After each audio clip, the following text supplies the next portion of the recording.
Jesus, the light of the world. Whoa! మనలో చాలామందికి యేసు జన్మకథ తెలుసునని అనిపిస్తుంది. నిశ్శబ్దమైన రాత్రి, ఒక ఒంటరి పశుగృహం, కఠిన హృదయమున్న సత్రమయజమాని, ప్రపంచం తిరస్కరించిన ఒక అసహాయ శిశువు. కానీ మనం ఊహించుకుంటున్న వాటిలో చాలా వాటిని బైబిల్ నిజంగా చెబుతుందా?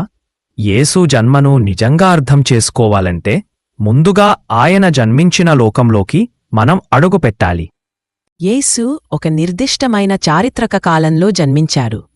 భూమిపై అత్యంత శక్తివంతుడైన సీజర్ ఆగస్తస్ పాలన సమయంలో రోమ్ సామ్రాజ్యం భారమైన పన్నులు మరియు సైనిక శక్తితోనే ప్రపంచాన్ని పాలించింది.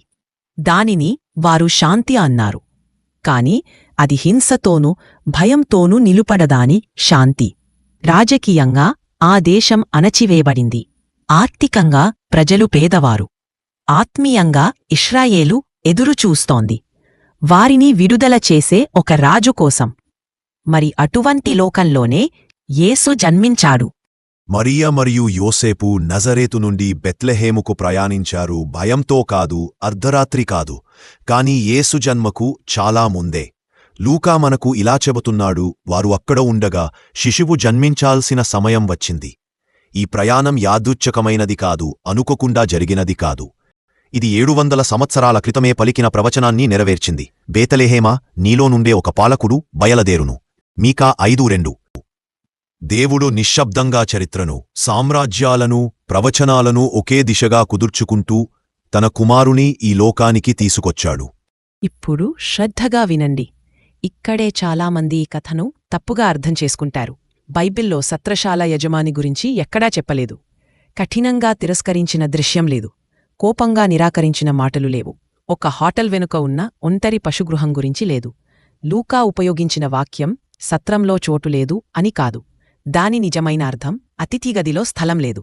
లూకా ఉపయోగించిన గ్రీకు పదం కటాలుమా అంటే అతిథిగది, వ్యాపార సత్రం కాదు. మధ్యప్రాచ్య సంస్కృతిలో ఆతిథ్యం పవిత్రమైనది. గర్భిణి అయిన ఒక స్త్రీని ఎవరూ తిరస్కరించేవారు కాదు.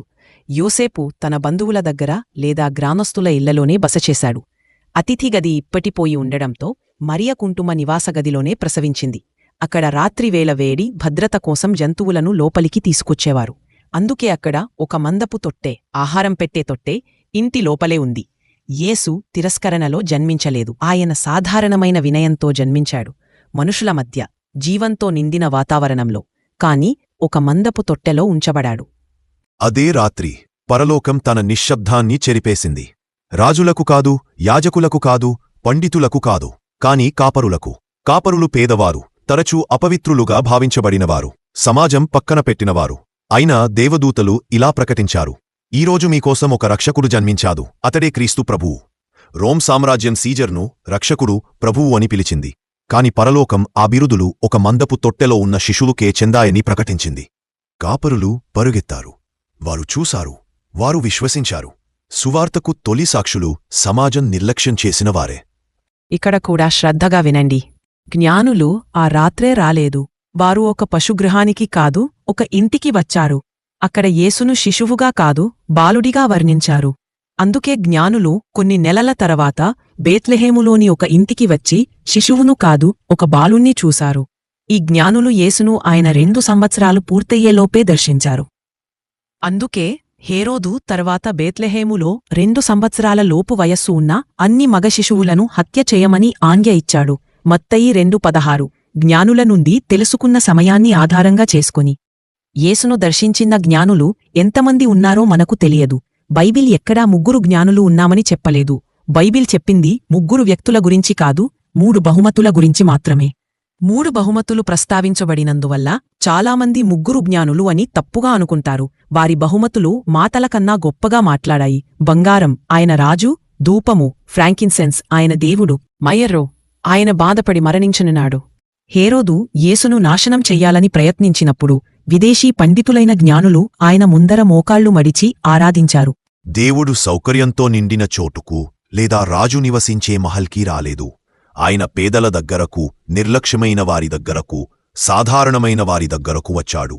దేవుడు తనను తాను శక్తివంతులకు బయలుపరచలేదు, వినయంగా ఉన్నవారికి బయలుపరచాడు. సృష్టికర్త సృష్టిలోనికి ప్రవేశించాడు. అపరిమితుడు శిశువుగా మారాడు. రాజు ఒక మందపు తొట్టెలో ఉంచబడ్డాడు. దేవుడే మన దగ్గరకు దిగివచ్చాడు. అందుకే ప్రశ్న ఇది కాదు, మనకు క్రిస్మస్ కథ తెలుసా? అసలు ప్రశ్న ఇది, ఇలాంటి ఆరంభాన్ని ఎంచుకున్న దేవుడు ఎలాంటి దేవుడు? దేవుడు వినయంతో ఈ లోకంలోకి వచ్చాడంటే మహత్తు అనేదానికి రూపం వేరేలా ఉండాలి. తనను తాను కాపరులకు, విదేశీయులకు వెల్లడించాడంటే ఎవరూ వెలివేయబడినవారు కారు. మరి దేవుడు సింహాసనం కాకుండా ఒక మందపు తొట్టెను ఎంచుకున్నాడంటే అధికారం, విజయం, మహిమ మనమన్నట్లు ఉండకపోవచ్చు. ఇది కేవలం ఒక జన్మకథ కాదు, ఇది ఒక విప్లవము. ఈ విషయం మీకు క్రిస్మస్ను చూసే దృష్టికోణాన్ని మార్చి ఉంటే దీనిని పంచుకోండి, దానిపై ఆలోచించండి.